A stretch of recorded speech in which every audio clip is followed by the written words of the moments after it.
Bienvenue à tous les passionnés de Britannia. Avec cette vidéo, nous débutons la 5e et dernière section du volet 2 de la saga. C'est à mon sens la partie la plus intéressante de la saga. Le volet 1 a traité de la saga dans son ensemble sur le plan des généralités. Il correspond à la première vidéo de la playlist. Le volet 2 reprend tous les thèmes du premier volet en entrant le plus possible dans les détails. Ce deuxième volet est conséquent et nécessite plusieurs vidéos qualifiées de sections. La première section a traité de Albion avant César. La deuxième section a traité des deux raids de César en Bretagne. La troisième section a traité de Britannia de plus 43 à plus 410. Elle a nécessité 4 chapitres et autant de vidéos. La quatrième section a traité des âges sombres entre 410 et 590. Cette 5e vidéo traite de la période anglo-saxonne entre 590 et 1066 qui aboutit à la formation de l'Angleterre. Mais elle couvre aussi la période des âges sombres dans ses premiers chapitres, sous l'analyse effectuée en 1881 par Arthur Lemoine de la Borderie. Cette 5e section est, à l'instar de la 3e, assez conséquente et nécessitera plusieurs chapitres, chacun matérialisé par une ou plusieurs vidéos spécifiques. Le premier chapitre, objet de cette vidéo, est consacré aux sources et au positionnement historique de cette période anglo-saxonne. Ce chapitre traite aussi de la fondation du royaume de Wessex en 519. À partir du deuxième chapitre, nous nous baserons sur le travail de Arthur Lemoine de la Borderie effectué en 1881. Le deuxième chapitre traitera de la période entre 410 et 455. Le troisième chapitre traitera du personnage de Ambroise Aurélien, de la fondation des royaumes de Kent en 457 et de Sussex en 490, de la bataille du Mont Badon et du personnage de Nathan Léo. Le 4e chapitre parlera du personnage de Geraint et celui d'Arthur dans sa réalité historique. Le 5e chapitre parlera des personnages de Maelgwn, Candelane, Theuderic, de la lutte des Britons du Nord contre les Anglo-Saxons et de la fondation du royaume de Mercie en 584. Le 6e chapitre parlera des personnages d'Urien, d'Owen et de la bataille de Caltraèse. Le 7e chapitre parlera du personnage de Cadwallon et de l'année 655, considérée comme la fin de la lutte des Britons contre les Anglo-Saxons. Le 8e chapitre est un épilogue pour cette section et parlera de la naissance de l'Angleterre. Le volet 3 traitera spécifiquement de la réalité mais aussi de la légende arthurienne, sans parler de la table ronde ni de la quête du Saint Graal qui ne sont pas le sujet. En ce qui concerne les volets 4, 5 et 6 qui servent d'appendice à la saga, ils traiteront successivement des légions qui ont participé à la conquête, de l'Empire des Gaules de Posthume et de la chronologie des rois britons. La période anglo-saxonne se divise en deux phases. Une première phase entre 410 et 655 qui est la période de confrontation entre les Britons et les envahisseurs germains. Elle correspond aux âges sombres jusqu'à la fin de la résistance bretonne. Une seconde phase entre 655 et 1066 correspondant à l'heptarchie saxonne, puis à la naissance de l'Angleterre. Les sources. Lorsqu'on parle de cette période particulière de l'île de Bretagne, il est indispensable d'avoir au préalable une notion des sources qui la composent. Ces sources sont nombreuses et une tentative de classification est nécessaire. Avec elles, tous les passionnés de Britannia pourront parfaire leur curiosité sur le sujet britannique. La première source, et sûrement la plus proche de la réalité historique, est la chronique anglo-saxonne. Cette chronique est un ensemble d'annales en vieil anglais relatant l'histoire des anglo-saxons. Sa rédaction débute dans le royaume de Wessex sous le règne d'Alfred le Grand à la fin du IXe siècle. De multiples copies des annales seront distribuées aux monastères d'Angleterre et ensuite mises à jour indépendamment les unes des autres. Le manuscrit original de la chronique est perdu, mais il en subsiste 9 copies dont l'état de conservation et l'importance historique varient. La rédaction de la plus ancienne copie subsistante semble avoir débuté vers la fin du règne d'Alfred. Celui-ci est né en 849, a été roi du Wessex en 871 et mort en 899. Tandis que la plus récente rédaction est composée à l'abbaye de Peterborough au début du XIIe siècle et mise à jour jusqu'en 1154. Les différentes copies de la chronique reflètent souvent les intérêts et les biais des abbayes où elles ont été rédigées.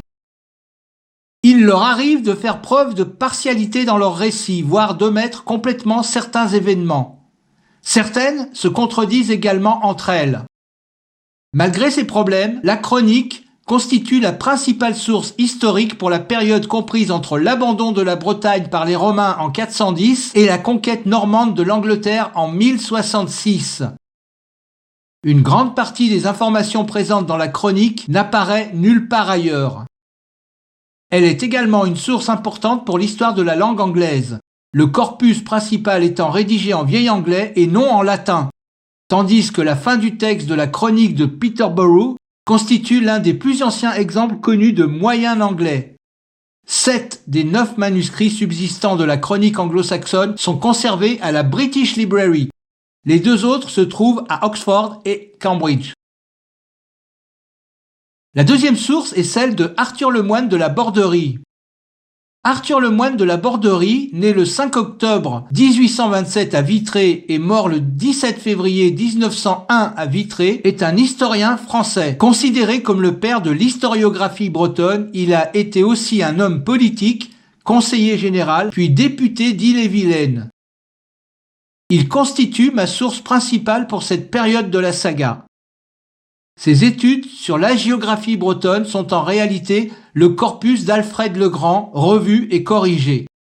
Sans le savoir, il crée une version de l'histoire de Bretagne qui sera utilisée par le mouvement breton qui éclot vers la fin de sa vie. Les autres sources sont énumérées par ordre chronologique. Constance de Lyon et sa Vita Germani. La Vita Germani est un texte hagiographique écrit par Constance de Lyon en 480. C'est l'un des premiers textes hagiographiques écrits en Europe occidentale et il constitue une ressource importante pour les historiens étudiant les origines de la sainte vénération et du culte des saints. Il raconte la vie et les actes de l'évêque Germain d'Auxerre qui a voyagé en Grande-Bretagne en 429 après Jésus-Christ et il est la principale source de détails sur sa vie. C'est l'un des rares textes survivants du 5e siècle contenant des informations sur la Grande-Bretagne et la controverse pélagienne. C'est également l'un des premiers textes à identifier et promouvoir le culte de Saint Alban, le premier martyr chrétien de Grande-Bretagne. Saint Alban est né dans la ville qui portera son nom, à Verulamium, et il fut exécuté en 283 sous la répression antichrétienne de Dioclétien. Gilda et son histoire bretonne. Gilda est né en 494 près de l'actuel Glasgow et il meurt en 565 à l'île d'Ouate. Gilda est un ecclésiastique surnommé Sapiens, le sage.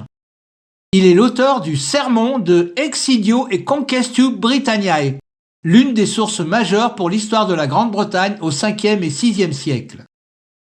Le de Exidio et Conquestu Britanniae est l'ouvrage le plus ancien sur l'histoire de la Grande-Bretagne. Il fut rédigé dans la première moitié du VIe siècle, pratiquement contemporain du roi Arthur, bien que Gilda ne mentionne jamais ce nom. Cette œuvre est un traité polémique. Son objet principal est de fustiger les rois britons contemporains. Malgré ce caractère partiel et partial, le traité offre un aperçu unique de l'histoire anglaise jusqu'à son époque. Bède le Vénérable et sa Chronique saxonne. Bède est un moine et un lettré anglo-saxon, né en 672 en Northumbrie et mort le 26 mai 737. Son œuvre la plus célèbre, l'Histoire ecclésiastique du peuple anglais, lui a valu le surnom de Père de l'histoire anglaise. Cet ouvrage, achevé 4 ans avant sa mort, s'intéresse en premier lieu à la christianisation des anglo-saxons. Bède fait œuvre d'historien et cite largement ses sources dont Gilda fait partie. Nennius et son Historia Britonum. L'Historia Britonum est un ouvrage ayant trait à l'histoire de l'île de Bretagne et notamment à celle du pays de Galles. Il est très difficile à dater dans la mesure où il s'agit de la compilation de plusieurs textes de différentes époques. On peut considérer que le plus ancien date du IXe siècle et le plus récent du XIe siècle. Si l'auteur de cette compilation a voulu faire œuvre d'historien en faisant concorder des documents contradictoires, il a également fait usage de sources légendaires. C'est le premier ouvrage qui parle du roi Arthur. L'Historia Brittonum date probablement des alentours de l'an 800 et adopte comme Gilda un point de vue celtique. Nennius est le moine compilateur de cet ouvrage qui repose essentiellement sur les écrits de Gilda. Henri de Huntingdon et son Historia Anglorium.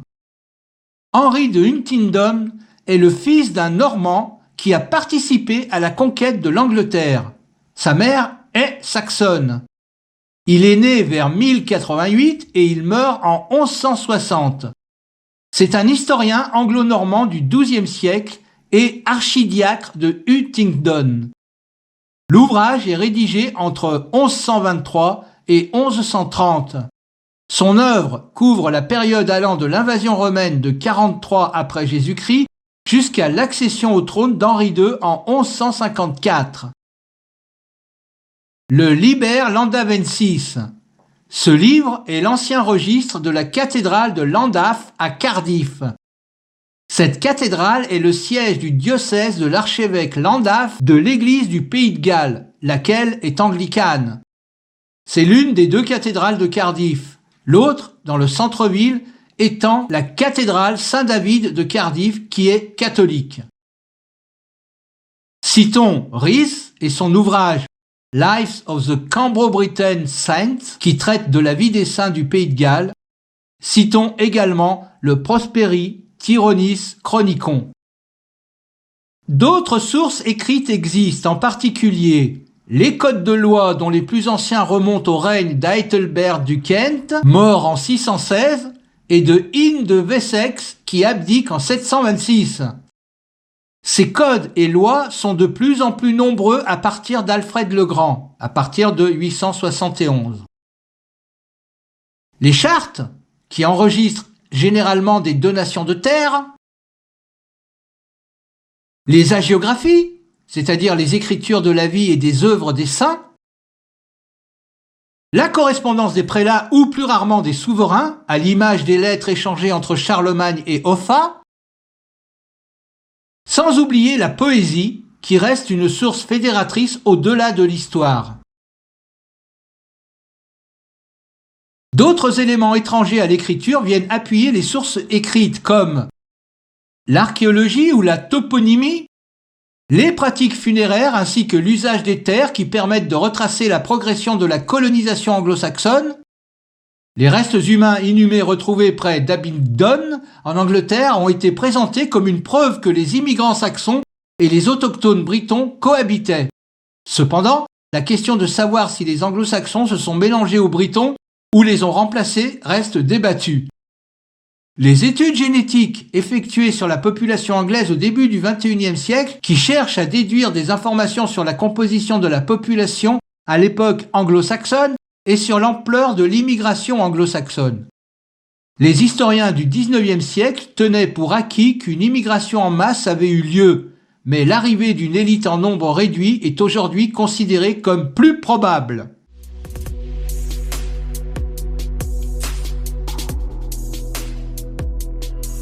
Le positionnement de la période anglo-saxonne. Après cette énumération peut-être un peu rébarbative mais ô combien importante, essayons de positionner cette période anglo-saxonne.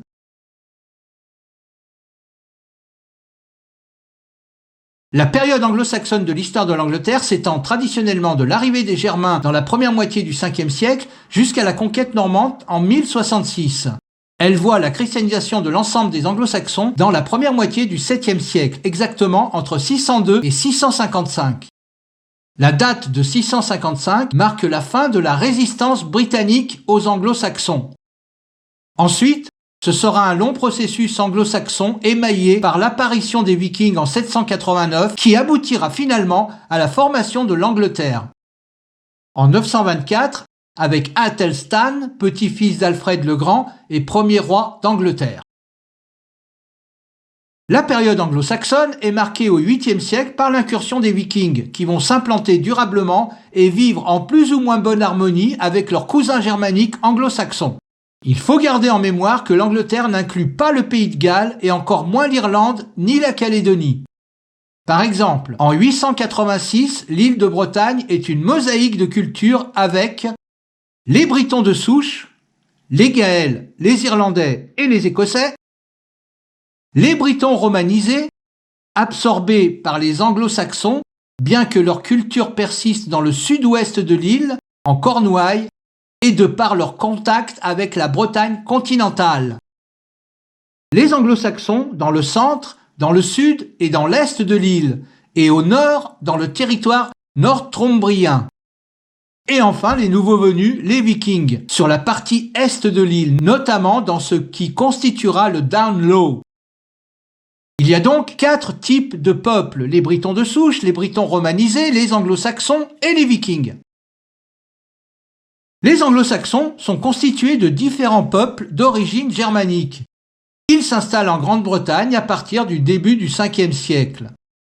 Les raids anglo-saxons et jutes s'opèrent dès le départ des Romains. Les Britons résistèrent aux envahisseurs avec plus ou moins de compromission, et il semble qu'entre le début du 5e siècle et la fatale date de 655, les Britons s'en sont pas mal sortis, bien que dès la deuxième moitié du 6e siècle, on assiste à un essoufflement de la résistance bretonne avec une poussée de l'expansion anglo-saxonne. La chronique anglo-saxonne rapporte la conquête de Salisbury, à 10 km au sud de Stonehenge, en 552 par les Saxons de l'Ouest, fondateurs du Wessex, et une victoire à la bataille de Durham, à 10 km au sud de Bath, en 577, toujours par les Saxons de l'Ouest. Toutefois, les valeurs historiques de ces batailles restent débattues. Certains historiens modernes considèrent que la bataille de Durham marque le moment où les Britons du pays de Galles sont définitivement séparés de ceux des Cornouailles et du Devon, de la même manière que la bataille de Chester, d'Eva, dans les années 610, sépare les Gallois des Britons du Nord. Néanmoins, dans les années 570, les Britons contrôlent toujours la moitié de l'ensemble formé par l'Angleterre et le pays de Galles, grâce notamment à leur capacité, cependant inconstante, à s'unifier sous la conduite d'un chef suprême dont Arthur en représente le type même. Le Wessex aurait été fondé, selon la chronique anglo-saxonne, par le chef saxon Cerdic. Il est de ce fait considéré comme le fondateur de la maison de Wessex et l'ancêtre de la maison de Windsor, l'actuelle maison royale du Royaume-Uni. Cerdic quitte sa terre natale de Saxe avec 3 navires en 495, à la recherche d'une terre où s'implanter plutôt qu'à piller. Les causes de son départ de Saxe sont inconnues, mais on sait qu'il était de pratique courante chez les guerriers germains d'aller s'implanter ailleurs lorsque les conditions démographiques l'exigeaient. Avec ses 3 navires, sur lesquels embarquent quelques 300 guerriers dont certains avec femmes, Cerdic aborde en 495 les côtes du Hampshire, l'ancien territoire des Atrébates et des Belges. Le débarquement a lieu précisément dans la baie de Southampton.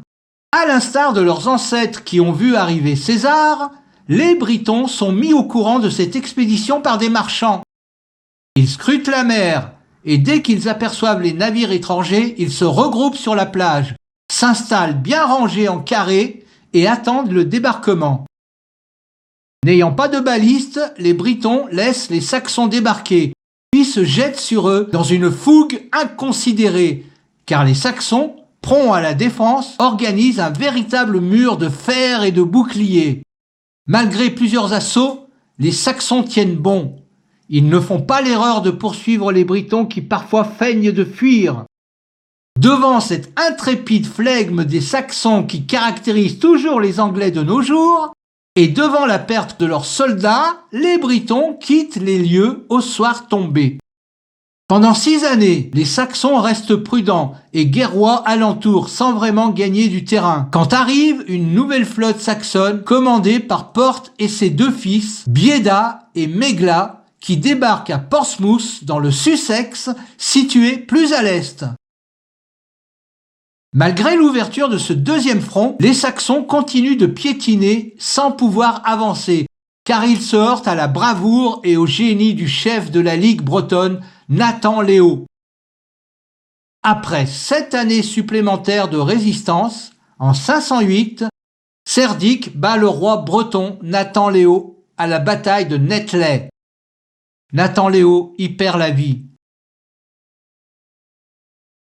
Pour cette bataille, aux Saxons de Cerdic se joignirent les Saxons de Porte et aussi les Jutes du Kent, tant Nathan Léo inspirait de la crainte car il pouvait être en mesure d'anéantir les 3 royaumes saxons naissants, le Wessex, le Sussex et le Kent.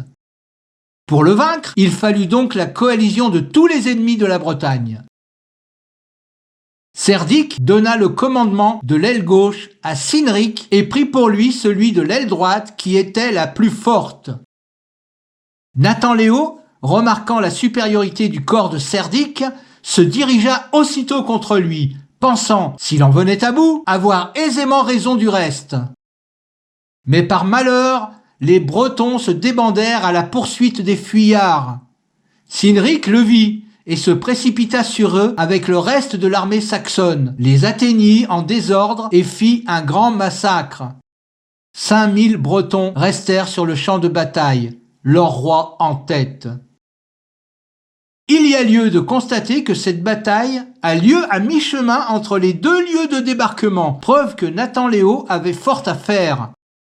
On fait remarquer que le nom Nathan Léo est d'origine germanique et qu'il dérive de l'ancien nom, également germanique, du lieu supposé de la bataille, Netley ou Nathanled, qui se traduit par lieu humide.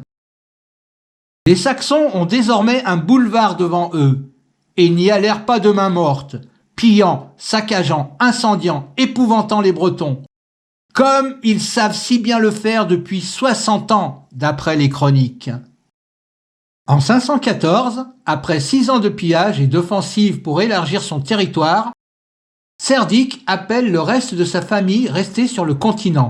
Malgré ces renforts et pendant 5 années supplémentaires, les affrontements entre Britons et Saxons restent indécis, jusqu'en 519, lorsque Cédric bat l'élite briton à Sharford, au sud de Birmingham, dans les Midlands, ce qui lui donne à présent une assise territoriale suffisante pour déclarer effective la constitution du royaume de Wessex.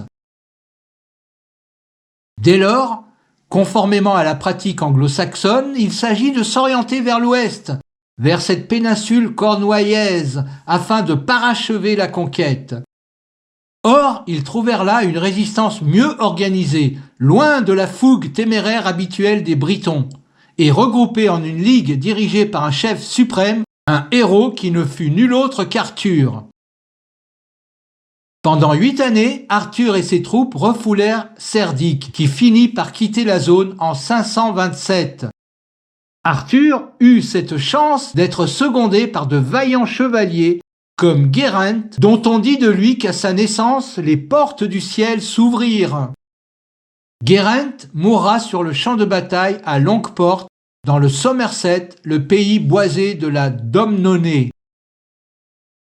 Ainsi donc, en 527, refoulé des Cornouailles, Cerdic se redirige vers le nord, traverse la Tamise jusqu'à un lieu nommé Cerdices-Leigh, littéralement le champ de Cerdic, près de Buckingham, à mi-chemin entre Londres et Birmingham.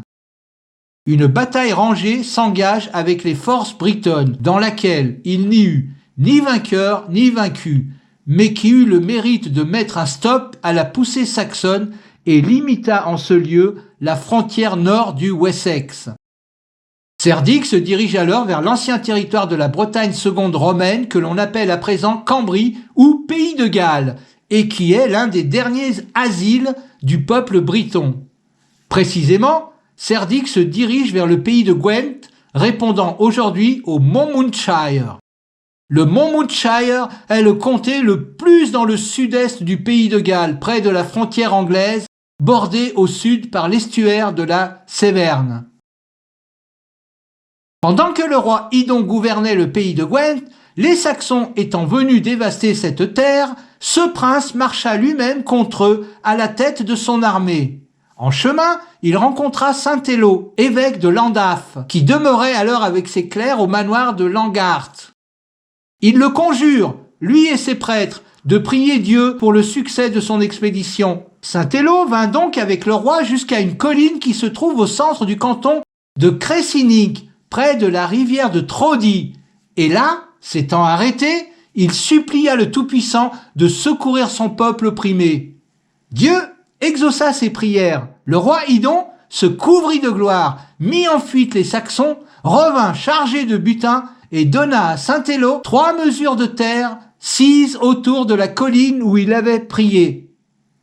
Extrait du Liber Landavensis, pages 116 et 361. Ainsi, l'Église s'associait énergiquement à l'œuvre de la résistance nationale. Les guerriers combattaient avec le glaive, les prêtres avec la prière.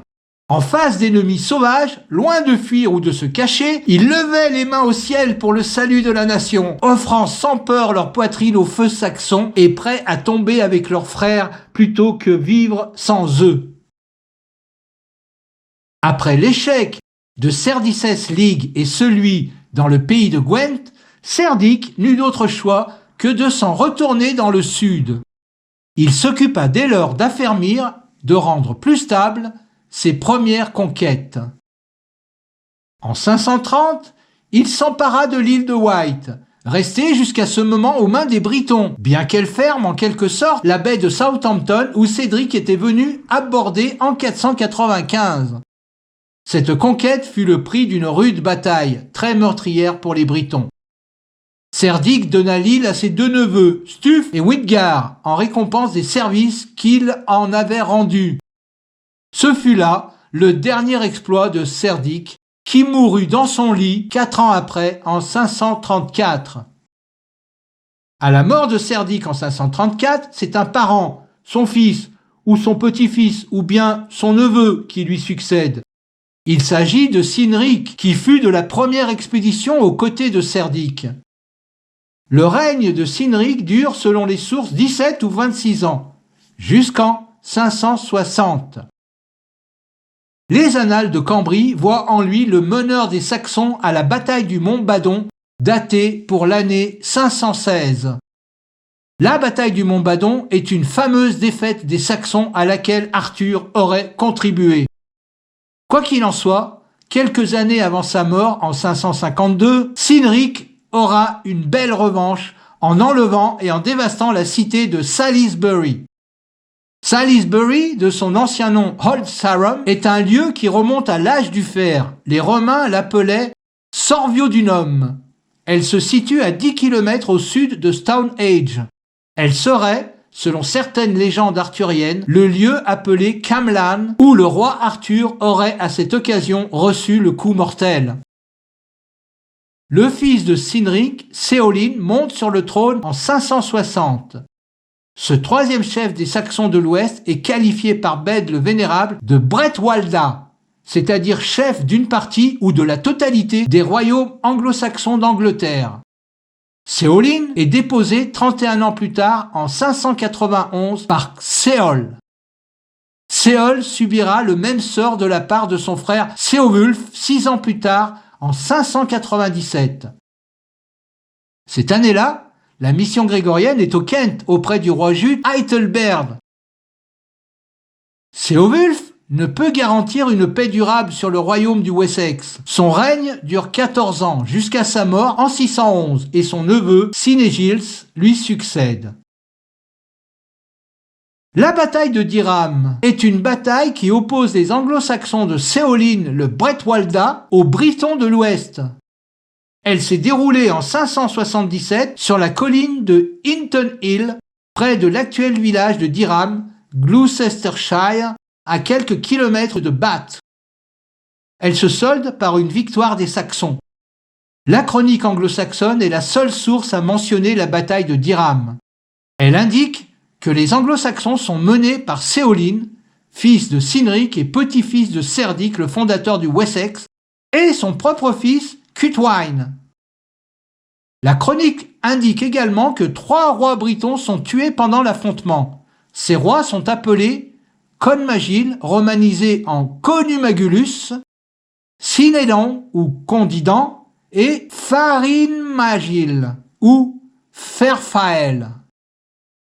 Cette victoire permet aux anglo-saxons d'occuper les points stratégiques d'Aquae Sulis, la ville de Bath, Glevum, la ville de Gloucester, et Corinum Dubonorum, la ville de Cirencester. En atteignant ainsi la rive sud du canal de Bristol, l'estuaire de la Séverne, ils isolent les Britons du pays de Galles de ceux de Cornouailles et du Devon, la Domnonée. Les Britons des 2 rives garderont cependant le contact par leur voie de communication maritime, par la Séverne et par la mer d'Irlande.